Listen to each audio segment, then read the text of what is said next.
MoneySense, bringing an informed financial perspective to the Cayman community. A very good morning and warm welcome to MoneySense. I'm joined this morning hosting the show by Christophe Barnett. Good morning, Christophe. Good morning, Simon. Today's show is focused on understanding the economics and importance of insurance. We're in hurricane season here in Cayman, which makes this topic incredibly timely. To that end, we are delighted to be joined in the studio by Glenn Gibbons, who is the General Manager of Island Heritage. Glenn, thank you very much for joining us and welcome to MoneySense. My pleasure, and thank you for having me. It's great to have you, and as I say, we are in hurricane season. It is perhaps one of the most timely and topical subjects we could discuss, and so the topic of insurance is one which I think is perhaps misunderstood by a lot of people in many contexts, and so it's really pleased to have you here. So perhaps let's sort of jump straight into the questions. Why, perhaps the most basic of questions, why is insurance important to have? It is, obviously, I've been in the industry for a long time. It is important to me, and it should be important to people. If we start at the 10,000 foot level, it provides peace of mind. Simple as that. And that can mean a lot of things to a lot of people. Let's come down a little bit. It removes uncertainty and actually can help stimulate the economy. Example, you got a young couple looking to buy their first business. They go to the bank, they borrow a couple $100,000, they start the business. Maybe without insurance, they couldn't A, borrow the money from the bank, or B, if there is a problem later on and they have, let's say, a fire in the bakery, insurance is there to really get them back to where they stood right before the loss. So it can stimulate the economy, especially after and specifically after a hurricane recovery. It's injecting all the claims money back into the economy and for construction work. That money is coming from outside the country, generally speaking. We can come to reinsurance, but yes. Generally, when there's been a claim, it's not the local companies that are paying to other local people. They're getting money from other people from outside in the UK, the US, Germany, wherever else it might be. That's true. So a lot does come from, some does come from the local markets itself, but then you said we rely on the reinsurers to supply some of the capital as well and the claims payments. The other aspect of reinsurance is it's a risk transfer mechanism. So you've got an exposure, you've got a house, you've got a bike, you've got a car, you've got a boat. It's there. You don't want to keep that risk, if you like, risk being the uncertainty of loss. So you're transferring that to your insurance company in return for a premium. And something happens, then you get the claim back from the insurance company. So that's something which insurance, when I think about insurance, and I know when other people think of insurance, they think, oh my goodness me, there's a lot of jargon. Yep. There's a lot of technical terms. And, and you used one of them and you explained it, but risk transfer mechanism. I think you then said that you've got to pay premiums. There's a lot of words which, for people who aren't familiar with this, it goes, I just don't understand what this is all about. The documentation. So risk transfer mechanism means I've bought a house, or I own a house, let's say, and if something bad happens to that house, if I have insurance, the risk of the bad thing happening is no longer mine alone. It's someone else's. So you've transferred the risk of the bad thing to another party. That's what we mean by that, right? Yes, definitely. Okay. And at the end of the day, your insurance policy is a promise to pay for a future event that could happen to you, i.e. that accident in your car, that sinking of your boat, or the wind damage to your house. Yeah. So you're transferring that, you're giving that to somebody else. And then just touching on another point you mentioned of reinsurance. So what happens is if we buy insurance from a local company, that company also wants to buy insurance, because what I like to think about it is if we imagine the world and we see it as the globe, and we see that there'll be earthquakes, there'll be fires, there'll be hurricanes. Well, they probably aren't all going to happen at the same time. So if we all insure each other and transfer the risk and try to spread it around the globe, then we can help each other out if there's an earthquake in Japan or for a hurricane in Cayman. And so that risk is transferred globally, and we can all help each other out when an emergency happens. Exactly. Quite simply, reinsurance is insurance of an insurance company. Yes. Whereby we give some of our exposure of our accumulation of houses or boats or cars to a reinsurance company. And I want to pick up on that in a little while, because I want to get to that point by talking or understanding better about the risks that people face when they buy insurance. It seems counterintuitive to think, well, I have a risk when I buy insurance. But like everything you purchase, if you go and buy a car, the car may break down. If you go and buy, I don't know, you might buy some contaminated water from somebody. There's all sorts of risks. When you buy insurance, it doesn't mean you're absolutely always going to get your money back. There are risks you face with the insurance companies you deal with. Not every insurance company is the same. And I think that's something that perhaps people need to have a better understanding of, because there were some people who were hurt during Hurricane Ivan, which was a number of years ago. And there's always a risk that could happen again. So talk to me, perhaps either in respect of the regulation or the balance sheet, what it means and what people should be thinking of when they go and evaluate insurance companies. What those factors are. Right, and I would say that, do a lot of people evaluate their insurance company, the strength of the insurance company? Question mark. I mean, we're seeing more people ask those questions today. I will say it's probably more relevant it's relevant for us all, first and foremost, but the questions we're getting today are from high net worth and for larger commercial developers, et cetera, where they want to understand that if, again, it's a promise to pay for future losses if they occur, is that insurance company going to be there when I need them? Two ways you can look at that. If you're like your good selves and you're financially savvy, you can look at the balance sheet and ascertain whether or not the liquidity is there and if they've got enough cash or if they've got enough capital there to pay future losses. A lot of insurance companies will actually be rated by a company called AM Best. And what AM Best do is they basically take that, I guess, those questions away from the consumer by saying, okay, we've evaluated ABC Insurance Company. They've met certain capital adequacy numbers and percentages, and we assign them an A or a B or some grade. So the consumer, A presumably being the best grade. A being best, yeah. The best rate that an insurance company can get is A++. And those will be your multinationals, your large international insurers and reinsurers. In the Caribbeans, the best rate that a company has is A excellent from AM Best. And basically what that tells the consumer is a third-party agency has actually gone into that insurance company's books. They've looked at their business plan. They've looked at their reinsurance. They've looked at their capital. They've looked at their credit exposure. There's a whole bunch of factors that will come into play in allocating that rating. And AM Best have said, okay, company ABC, you're an A excellent rated company. That should give some of your consumers some confidence in dealing with you. How many, in your experience, and it probably is quite a difficult one to answer, but I wonder how many people actually assess that or even ask the question of their insurance company. You say it might be high net worth or institutional or developers, but it shouldn't just be those people that are looking at that. It should not be. No. If you're, and I guess it's probably less important for a car insurance. And I say that in the context that a car accident is probably less likely to be occurring with thousands of other car accidents at the same sort of time. However, go on. Yeah. No, I think I'm going on the same. Okay, I'm going to get myself in trouble. So yes, it's the vehicle itself. That's an easy. That's what we call short tail or short term. You can pay that claim and you're good to go. It's the injury claim that could drag out for a number of different years. And that, to me, far too often when we talk insurance, we only focus on the four walls and the roof. You know, the bricks and mortar. Motor insurance can be quite interesting, and that is where you have claims that will last longer in duration to settle. If you have an accident and you injure somebody, it could take 10, 15, 20 years before that claim is actually settled. There is a statute of limitations during which they have to give, they have to say, listen, we're going to take you, Mr. Insurance Company, to court, but, it could take a long time to settle. So I just sort of started picking on your example. Motor insurance, to me, is where we probably give less of discussion points around, but is probably one of the more important. We call it long tail business, where the claim can be there for a long period of time. Well, I can truthfully say, sorry to interrupt, Christoph, that I've never given any consideration to the risk of an insurance company in motor insurance, but given what you're saying about the injury, the health implications, it's a seriously important consideration. It's actually one of the things I think about most, just because I don't buy expensive cars.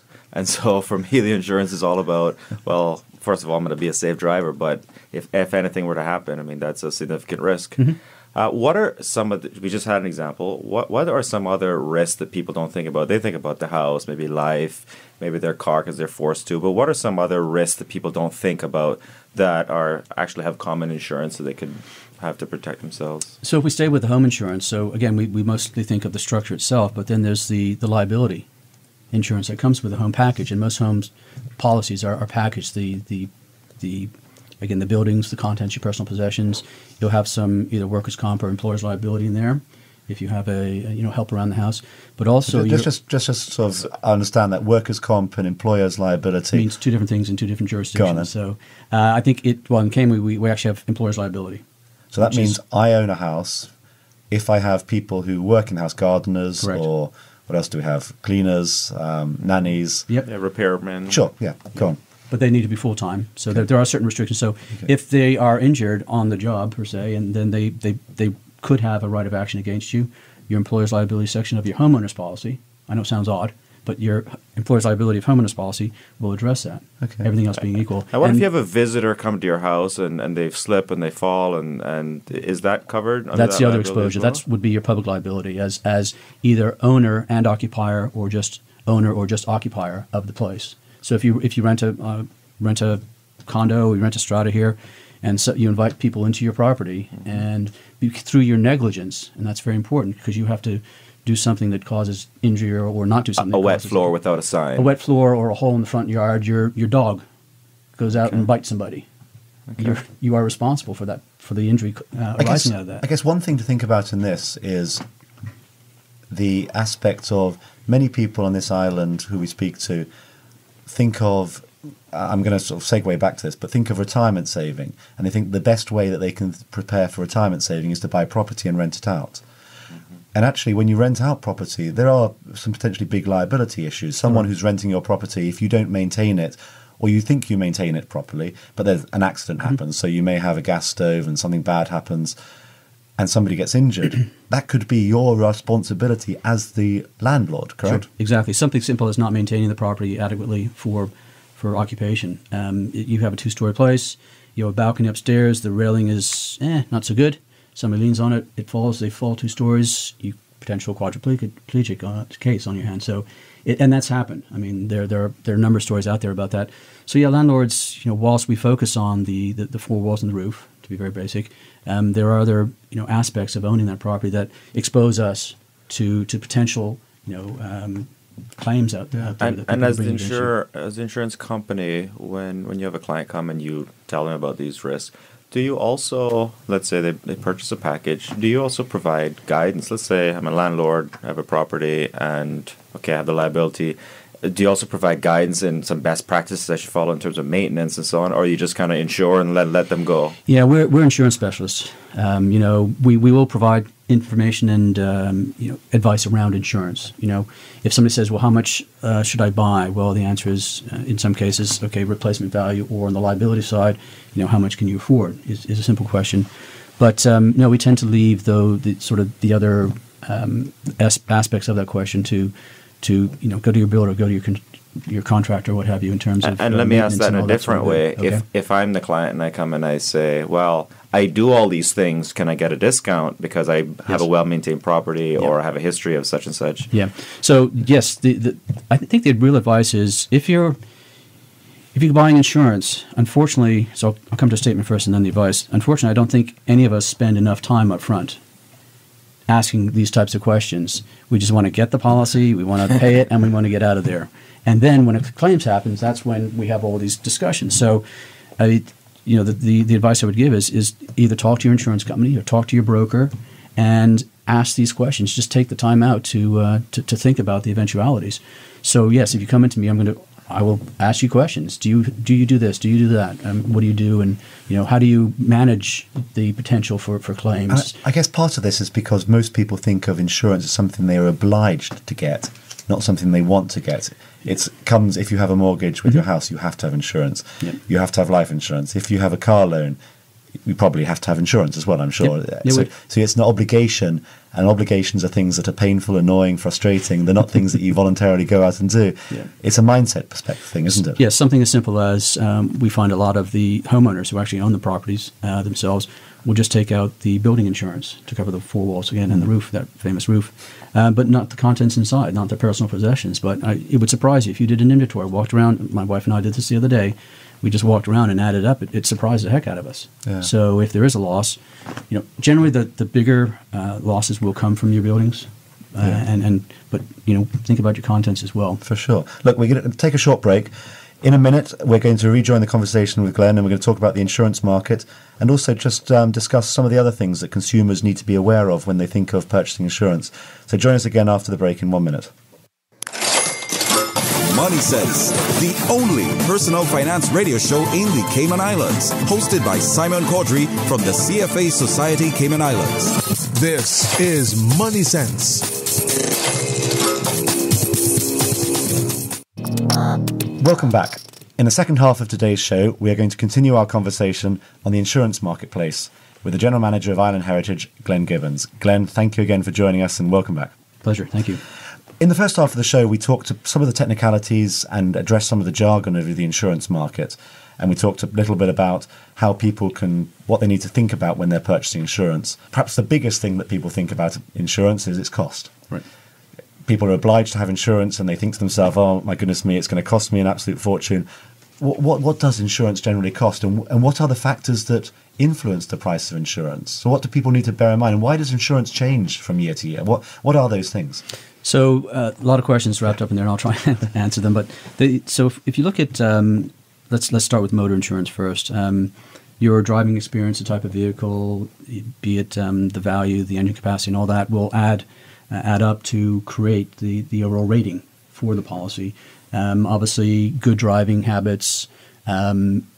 Possibly, I believe some companies will offer deductions for increased deductibles, meaning discounts. So if you want to take a known damage for your own vehicle, so you're responsible for X now, and if you go X plus whatever percentage, they might give you a reduction for that.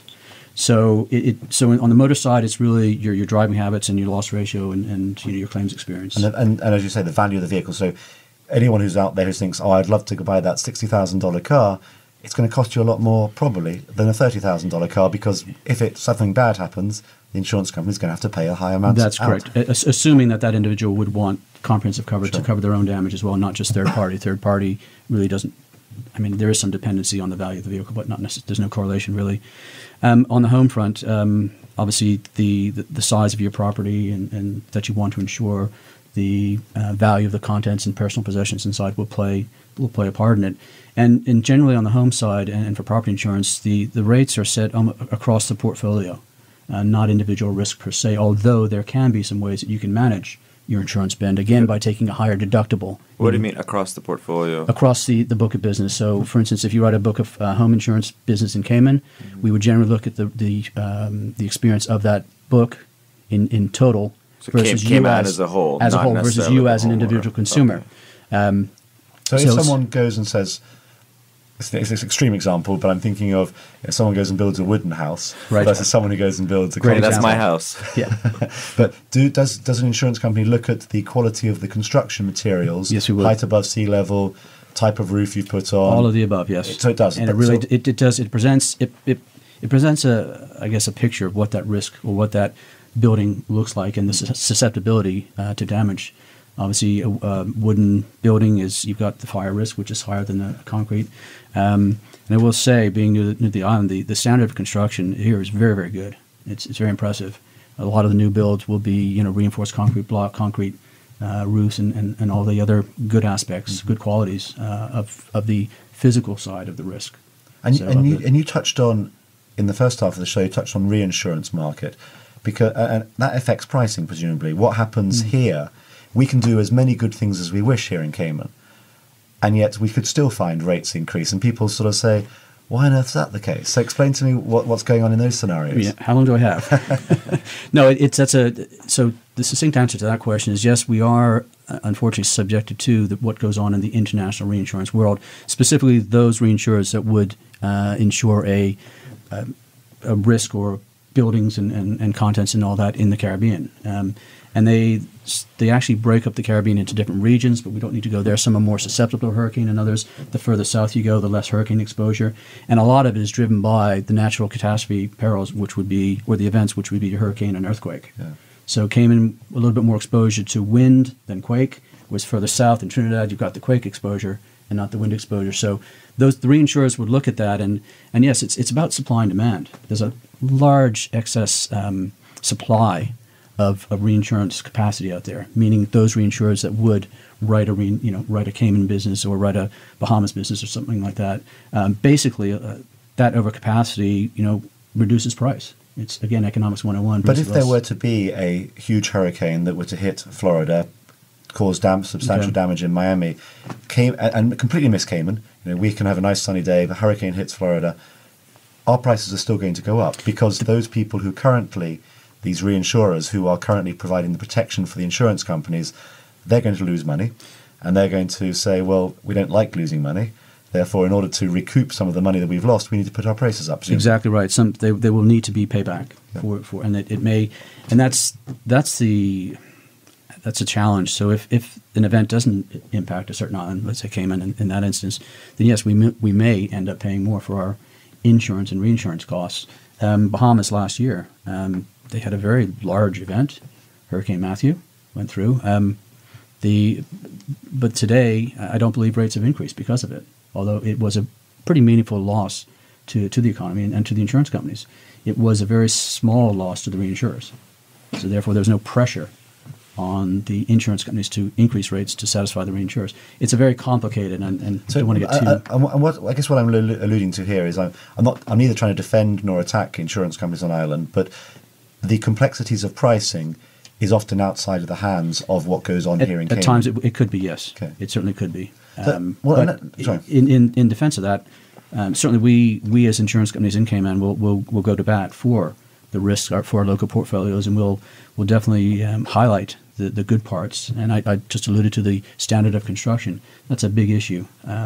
So pre-Ivan, let's say, and I know Ivan is a sensitive event for a lot of people, but it did happen. So I'm very sensitive around the discussion on that. But pre-Ivan, the construction may not have been of the quality it is today.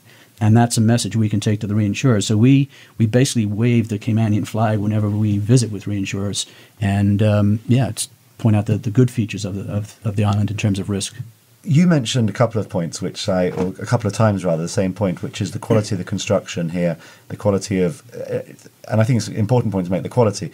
But it comes to an interesting question, which is, if I'm somebody who's buying a house, building a house, owning a house, and I'm hearing, hey, we've got such good quality, why should I insure at all? Why, because it's expensive. I've got these concrete walls. I've got this concrete roof. It must be impossible for something to go and knock that down. Right. And someone says, well, you've got hurricane risk. Well, I've got concrete walls. That's not a risk.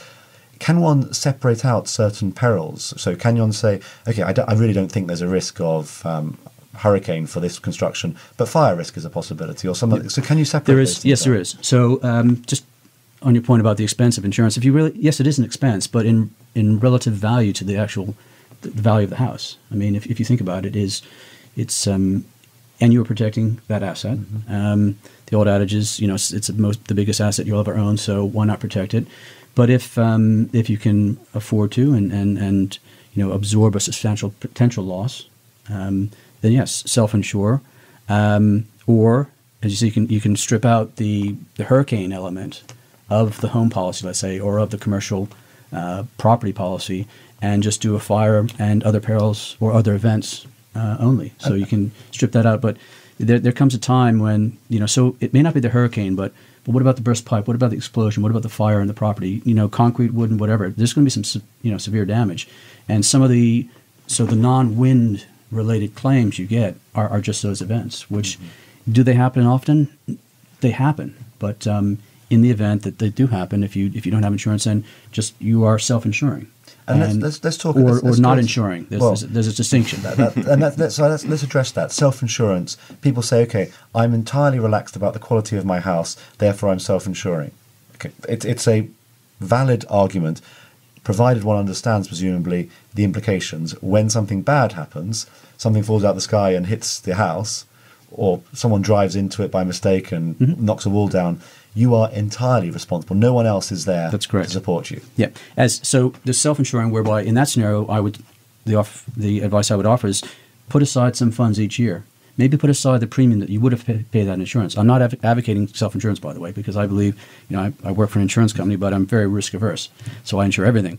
But if you are doing that, put aside some funds each year, so that if something does happen, you do have some funds. Versus not insuring, by not paying the insurance company, not taking out a policy, and not putting some funds away. So there's a subtle difference in my opinion. Now, for a lot of people, their insurance is still expensive, and it might be a small amount of the total value, but it could be a fairly high amount of disposable income. What are the ways that people can help reduce that cost level? Such that it becomes more money, and self-insurance is one way, but that makes it zero, and then you've got all these other risks. So there's something between 0 and 100 is what you're saying. So the standard property policy will have an amount for which the insurance is would assume in the event of a loss. For in a windstorm, it can range from 3 to 5%, okay, of the value at risk. So if it's a simple number is $1 million, you got 3% of that, it's $30,000. So if you want to, I can do that maths. Yep. if you want to try and to reduce or manage your spend on that policy, then ask for a higher deductible. So the further away the insurance company gets to the first dollar of loss, they could provide you a discount or a reduced rate. But there comes a point in time when, no matter how far you're away from the first dollar of loss as an insurance company, the discount will only be up to X, and sure. whatever X is.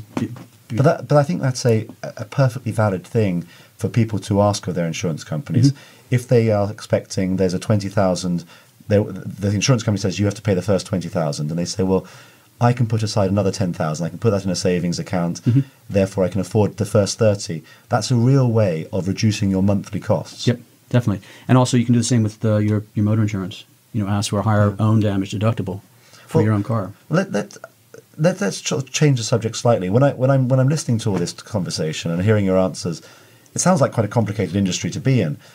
If somebody, and we've talked before on this show about things that people need to be aware of if they want to get into this industry, it's both complicated but intellectually interesting in that sense because you're dealing with lots of probabilities, statistics. What sort of skills do people need who are listening to this and saying, hey, what I'm hearing here intrigues me. I'd like to get more. I'd like to be in this industry. I'd like to get involved in working it. How do people get involved in it? What do they need to do? A lot of us are involved and became involved by accident, quite frankly, in the insurance industry. Not many people actually go to university and study insurance. There are schools now that do it, and some very good schools that teach risk management and all that quantities.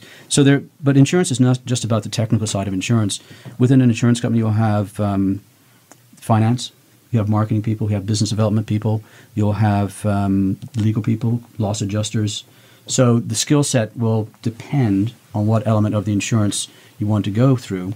If it's on a pure technical basis, which I would call the underwriting, that person who determines whether or not you accept or decline the risk and what terms and conditions, et cetera, to put on the risk, that would be your underwriting. Or on the claims adjustment side, then those types of courses you would take the insurance technical exams either from the American Institute or the English Institute, right, which is basically like a BA in insurance. Yeah. It takes you through all the exams and the finer points. And obviously on-the-job learning is going to be important. But over the last number of years, I've actually been looking for more of an attitude than aptitude, if that makes sense to you.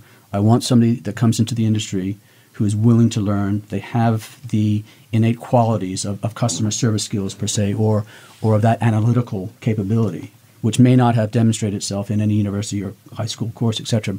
I can teach you insurance. Again, I'm talking just pure technical insurance here. I can teach you that. What I can't teach is your approach to people, your approach to problem solving, your approach to just being a good employee, etc. So, right, as I said, I've been more focused in the past on the attitude of the individual sitting across me and looking for a job. But the crux of your answer, I guess, is that yes, there is a need for people with statistical, mathematical experience, but there's also a need for people who have more marketing flair, who have other attributes. That any sort of job is available within an insurance industry. It's not just for technical people. That's correct. That's correct. And it's rarely you get a chance to comment on that, but it is good, and it's a great industry to work in. It's thriving here in Cayman. This is. As always on this show, our time rapidly approaches and we are unfortunately out of time. So Glenn, thank you very much for joining us, and I hope you enjoyed the show, and thank you for sharing your wisdom with us. I did. Thank you very much for having me. Great. As a final note then, before we leave, as we always do, I just wish to thank every one of our listeners for joining us and remind you that today's show will be able to be heard as a podcast on the CFA Society Cayman Islands webpage. I encourage you, if you have a question, to email us at moneysense@candw.ky or send us a tweet at MoneySense Radio. With that, thank you once again, goodbye, and please do tune into MoneySense in 2 weeks' time. MoneySense is brought to you with the support of OneTradeX. OneTradeX, the Cayman Islands' #1 choice for online brokerage.